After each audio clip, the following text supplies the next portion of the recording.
오늘 말씀의 주제는 뜨내기 야곱같이 느껴질 때 뜨내기 야곱, 그런 주제로 말씀을 나누겠습니다. 뜨내기는 그 부정적인 의미로 사용되는 단어입니다. 이와 비슷한 단어로는 나그네가 있죠. 그러나 나그네와는 어감이 다릅니다. 그렇지만 본질적으로 둘 다 떠도는 사람이라는 뜻에서 같죠. 뜨내기 혹은 나그네로 살게 된 이유도 이들에게서는 천차만별입니다. 사업이 실패해서 야반도주 한 사람들, 빚쟁이들이 몰려올까봐 제대로 한 곳에 정착해서 살지 못하고 여기저기 섬이며 시골이며 돌아다니며 숨기에 바쁩니다. 또 세상에 상처를 받고 산이며 들이며 바다로 도망쳐 들어간 사람들, 또는 가정폭력을 피해 거리로 나온 아이들, 또 벌이 때문에 타국 만리로 와서 이곳저곳을 전전하는 외국인 노동자들, 또는 한 곳에 정주하는 성격을 갖지 못해서 방랑하는 사람들, 여러 사람들이 있을 것입니다. 그리고 야곱의 삶에서도 비슷한 점을 발견할 수 있습니다. 형에게 형을 속여 범죄하고 그도 야반 도주를 했기 때문이죠. 야곱의 부모는 가정의 불화를 피하기 위해 아들에게 짐을 싸주고 내보낼 수밖에 없었습니다. 그리고 야곱이 광야와 그 두려운 광야와 외삼촌 라반의 집에서 도착하기는 했지만 어쨌든 그 집에서 경험했던 일들은 마치 타지에서 생판 모르는 사람을 부리는 것과 마찬가지로 타지에서 흘러들어온 노동자나 그 삶이 다름이 없었습니다.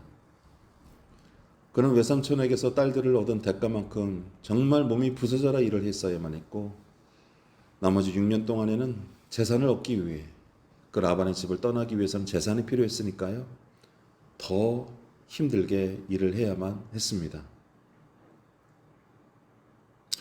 그리고 이와 같이 그런 뜨내기와 같은 삶을 사는 사람들은 하나같이 보호해 줄 사람이 없기 때문에 억울한 일을 당해도 입을 다물어야 하죠. 얻어맞아도 하소연할 곳이 없고 또 누구도 보호해 줄 수 없기 때문에 그 자리를 피하기 일쑤입니다. 아마 야곱도 외삼촌 라반의 홀대와 상처 주는 일들 때문에 많이 울고 힘들어했을 거예요. 요즘 아이들이 우리 부모가 은수저, 금수저였다라면 이러면서 자주 섞이게 뭔가 앞으로 나아가지 못하고 그 자리에 주저앉는 것들, 그리고 실제로 꼭 그런 것만은 아니지만 젊은 아이들이 세상에 나와서 울고 힘들어하면서 자기 신세 한탄을 하는 것들, 세상에서 주는 홀대와 상처 또한 결코 작지 않기 때문일 것입니다. 그런데 하물며 떠돌이라 부모도 누구도 보호해 줄 것도 없이 아무 재산도 없이 그저 남의 선의와 일자리로 의탁해서 살아가야 되는 삶, 그것처럼 어렵고 비참한 일은 없을 것입니다.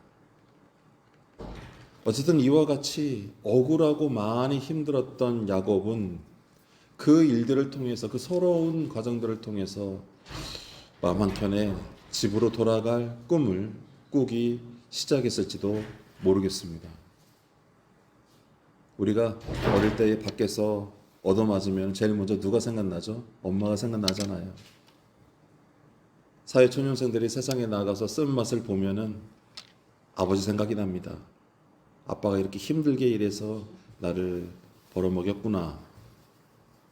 그것처럼 야곱도 너무 힘이 들어서 고향 땅으로 돌아가고 싶어 했을지도 모르겠습니다.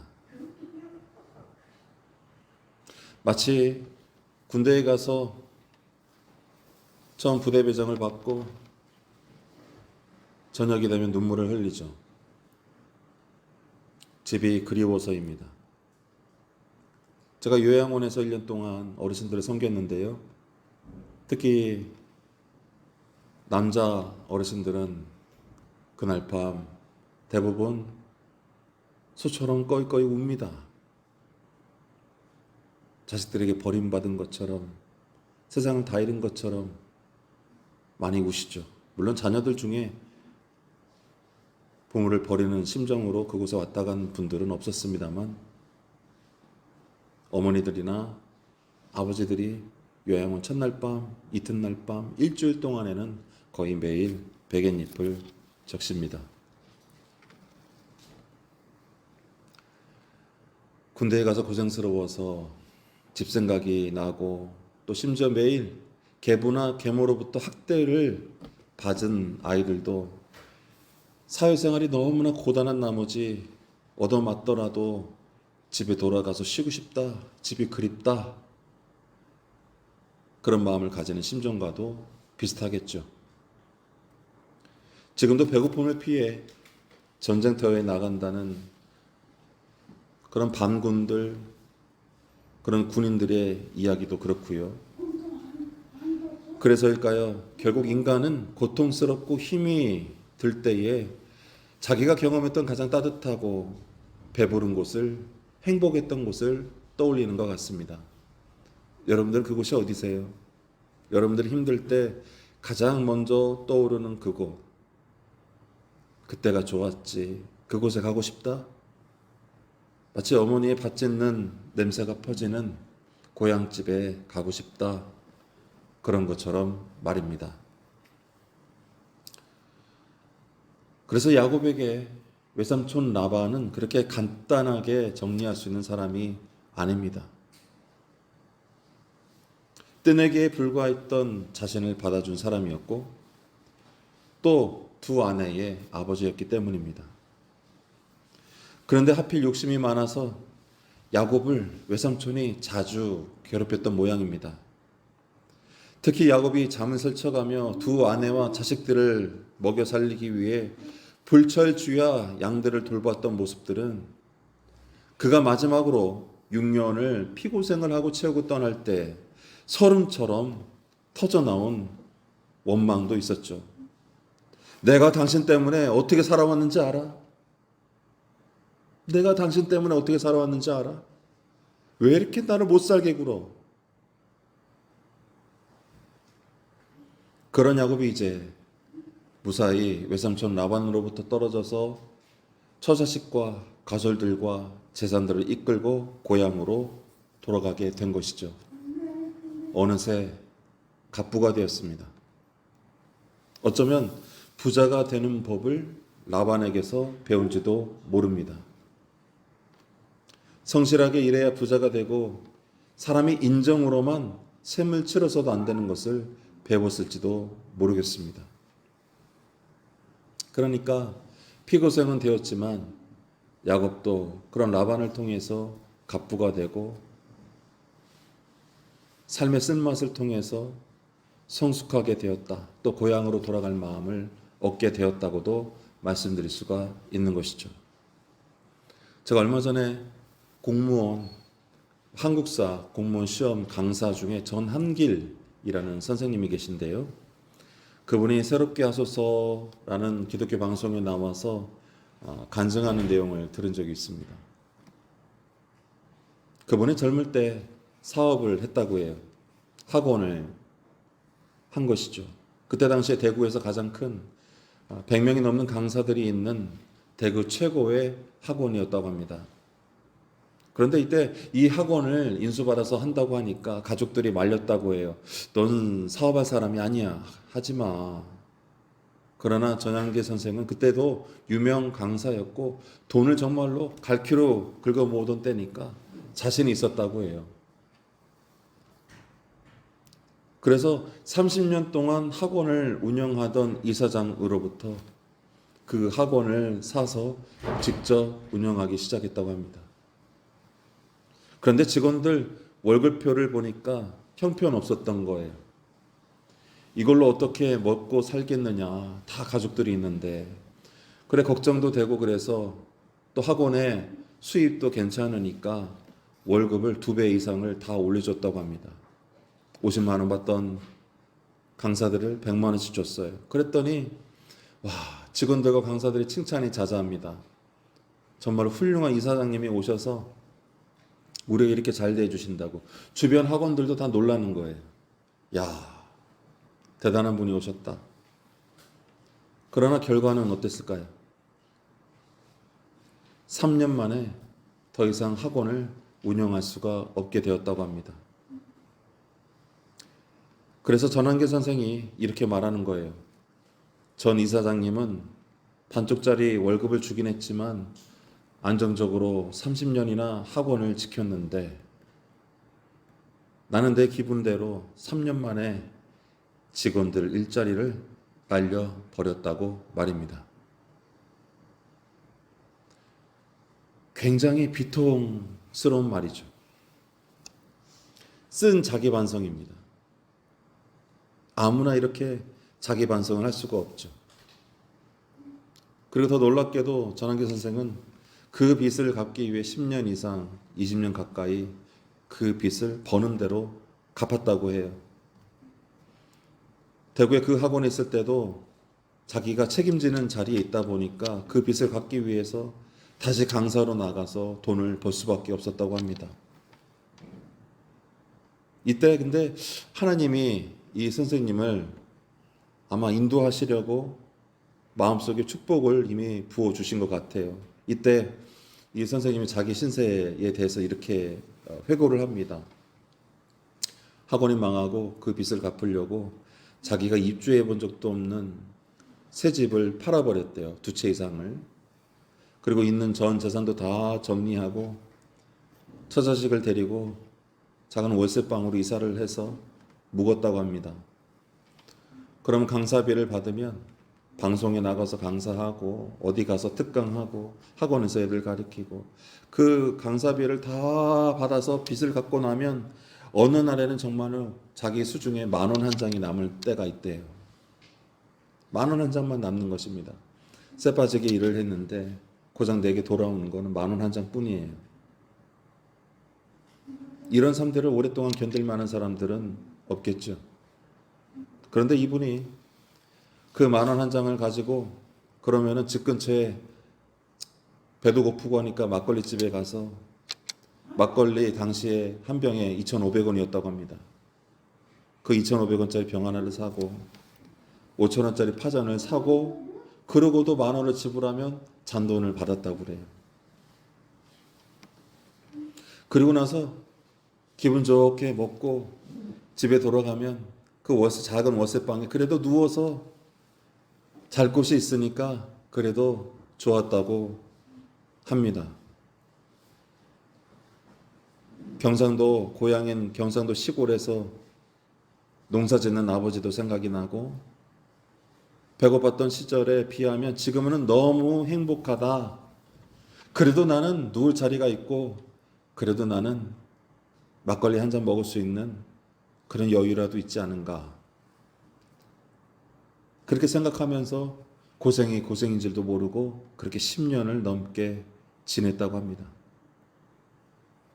아마 하나님께서 그 선생님을 인도하기 위해 자족할 줄 아는 마음과 불평하지 않을 심령, 그리고 무엇보다도 고생이 고생으로 여겨지지 않도록 그의 눈과 마음을 가려주신 하나님의 은혜가 있는 줄로 믿습니다. 전한계 선생이 방송에서 그럽니다. 자기는 그 일을 겪고 난 후에 지금까지 교회에 다니면서 포켓 성경을 늘 갖고 다니고 읽고 배운다. 하루의 일과를 또 저녁에 자기 전에 하나님 말씀을 읽고 늘 자기 자신을 돌아본다. 하나님의 은혜가 아닌 것이 없더라. 그러면서 여러분 불평하지 마십시오. 감사하면 바뀝니다. 그렇게 간증을 했습니다. 아마 야곱도 그렇지 않았을까요? 뜨내기로 살면서 자신도 모르게 단단해지고 지혜롭게 되고 불평 대신에 그때그때의 삶을 차곡차곡 풀어나갈 줄 알았던 사람. 그 어떤 어려움이 있어도 하나님이 그를 품어주고 감춰준 사람. 그게 바로 야곱이 아니냐 이 말씀입니다. 야곱은 뜨내기입니다. 그가 가진 거는 꿈밖에 없어요. 집을 도망쳐 나왔을 때 그의 주머니에는 아무것도 가진 것이 없었습니다. 대신에 하나님께서는 베델에서 그에게 나타나서 그에게 꿈을 주셨습니다. 또 아버지를 통해서 하나님이 역사하는 사람에게 어떠한 복이 나타난 줄 알았고 그 복을 이미 약속을 받았어요. 그리고 하나님이 함께 하시니까 결국 야곱의 꿈은 현실이 된 것입니다. 그래서 이스라엘 민족은 늘 꿈을 꾸는 민족이 되었습니다. 다른 민족들이 오직 자기에게 이미 주어진 것들로 잃지 않기 위해서 다투고 싸우고 빼앗는 일에 몰두하고 심지어 신조차도 그러한 것들을 만들어서 섬기고 있을 때 야곱의 백성들은 어떻게 했다고요? 하나님이 주신 말씀과 그 꿈을 꾸는 민족이 된 줄로 믿으시기 바랍니다. 성경 속 이스라엘은 꿈을 위해 다퉜습니다. 꿈과 내 삶에 나를 나되게 만드는 그 목적이 되시는 하나님에게서 왜 네가 멀어졌느냐?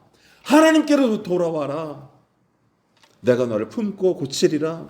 내가 너로 복을 주리라. 내가 너를 구원하리라. 내가 너로 말미암아 큰 민족을 이루며 모든 민족이 무릎 꿇게 하리라. 그것이 바로 구약의 말씀이 아니겠어요? 그러므로 하나님으로 기업을 삼은 사람은 복이 있습니다. 할렐루야. 하나님으로 내 마음의 중심, 곧 나의 기업, 나의 전부가 된 사람들은 반드시 복을 받습니다. 어려울 때 어차피 세상에 던져진 것처럼 불안하고 힘이 든 거는 마찬가지 아니겠어요? 야곱만이 떠돌입니까? 저와 여러분도 떠돌이 아닐까요? 그러나 그 야곱을 든든하게 지켜준 그 하나님이 저와 여러분의 모든 삶을 지켜주는 그런 분이 된다면 얼마나 감사하겠습니까?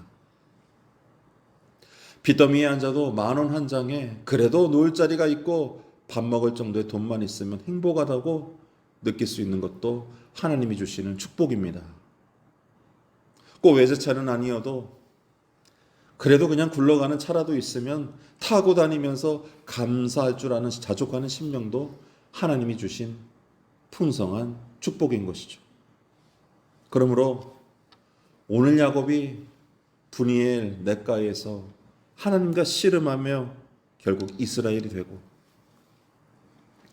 하나님 안에 머물 자유를 그 축복을 얻은 사람이 되었다는 것은 이미 대단한 사건이고 또 그 결과로서 형 에서를 만날 때에 그가 죽임을 당하지 않은 것도 큰 축복인 줄로 믿으시기 바랍니다. 그가 예의를 갖춰서 종들과 종들의 자식들과 자기 아내들과 아내의 자식들과 자신과 또 그 가족들을 앞에 두고 그것은 잘 보이려고 하는 것이 아니라 당시에 마치 왕을 대하듯이 공손한 하나의 예식이나 다름없는 것인데 그런 것들을 통해서 형 에서에게 용서받은 것이 아니라 죽을 수밖에 없는 상황에서도 지금 어떻게 됐다고요? 하나님께서 에서의 마음을 풀어주사 그를 안도록 만들어주신 것입니다. 야곱은 여러 번 고난과 죽을 뻔한 일을 당했음에도 불구하고 하나님께서 그를 보호하시고 지켜주심으로 그런 사건들을 통해서 우리는 뭘 배울 수가 있습니까? 바로 성경은 야곱이 받은 축복의 본질이 바로 하나님이 함께 하시며 하나님이 보호해 주심에 있음을 말씀하고 있는 것입니다. 사랑하는 성도 여러분, 하나님이 지켜주시는 복, 나의 죄에도 불구하고 나의 단점에도 불구하고 하나님이 덮어주시고 넘어가도록 만들어주시는 복, 그것이 가장 큰 축복인 줄로 또 사모하시기를 축원합니다. 그러므로 야곱이 형 에서를 만나고도 살아남게 된 것, 또 야곱이 세겜 땅에 들어가서 그만 자기 딸이 그 세겜의 원주민들에 의해서 어려운 일을 당하거든요. 그러자 야곱의 자식들이 분에 못 이겨서 꾀를 부려 심지어 그 세겜 땅에 있던 그 일족들을 전부 다 남정네들을 죽여버리고 맙니다. 그러자 야곱은 너희들이 한 행동으로 말미암아 내게 화가 미칠 것이다. 왜 이렇게 감정적으로 행동했는가? 딸이 어려운 일을 당해서 마음이 찢어지는 것도 찢어지는 것이지만 야곱은 당장 이제 이 일로 말미암아 이제 내 가족들도 다 죽게 되었구나 라고 자식들에게 말하는 말씀이 오늘 본문 내용 중에 있습니다. 그런데 그 일조차도 아무 일을 겪지 않고 그대로 넘어가게 되었어요. 성경은 뭘 말하고 있는 것입니까? 하나님이 야곱을 덮어주고 보호하고 있기 때문에 그가 살아남게 되었다고 분명하게 보여주는 것입니다. 여러분, 우리가 잘해서 살아남은 걸까요? 내가 착하고 하나님 잘 믿어서 복받은 걸까요? 아니에요. 하나님이 저와 여러분을 먼저 불쌍하게 생각하시고 복을 주셔서 우리를 구원하신 것이지 우리가 요만큼도 잘나서 하나님께 복을 받은 것은 아닌 것입니다. 그러므로 야곱은 평생을 뜨내기에 불과했지만 그러나 그는 세상을 아니 그 이상의 것들을 가진 사람처럼 하나님께 보호를 받은 축복의 사람이었던 것이죠. 여러분이 이 자리에서 결단해야 됩니다. 하나님의 축복을 사모하고 하나님의 은혜가 나와 함께하는 사람으로 살지, 아니면 화나면 화나는 대로, 욕심나면 욕심나는 대로 내 혈기와 내 힘을 의지하여 살지, 이 자리에서 결단하시고 하나님께로 나아가서 야곱이 받은 축복 그 이상의 은혜를 누리시기를 축원합니다. 그러므로 우리가 뜨내기면 좀 어때요? 우리가 좀 덜 가졌으면 어때요? 내 부모가 부족하면 어떻습니까? 내가 좀 어려움이 있으면 어때요? 하나님이 함께 하시고 나를 덮어주시면 그 모든 어려움 속에서 사자의 입속에 들어간다 할지라도 불구덩이에 들어간다 할지라도 하나님이 함께 하시면 저와 여러분을 구해 주시는데 말입니다. 어때요? 그러므로 야곱에게 가장 큰 자랑이자 정체성은 빚쟁이도 형의 축복권을 훔쳤잖아요. 그렇게 빚쟁이도 뜨내기도 형의 축복권을 훔쳐서 집에서 쫓겨날 수밖에 없었잖아요. 그런 뜨내기도 또 도둑놈도 아니게 된 것입니다. 바로 하나님이 축복하시는 사람 이스라엘이 된 것이, 그게 바로 야곱과 저 여러분의 정체성입니다. 사랑하는 성도 여러분, 뜨내기 같은 제게 또 여러분에게 하나님이 그런 분이 되기를 축원합니다. 하나님이 여러분의 정체성이 되고 힘의 근원이 되기를 축원합니다. 서럽고 어려운 일이 있어도 눈물만 흘리지 말고 하늘을 보시기를 축원합니다. 여러분을 신원하시는 분은 하나님이세요. 사람을 믿으면 오히려 그에게 칼을 맞습니다. 꿈을 다시 키우고 하늘을 보시기를 부탁드립니다. 불평으로 가시덤불이 된 마음자리에, 그 자리에 다시 복음의 능력, 복음 한 방울, 예수 보혈을 흘려내려 보내시기를 축원합니다.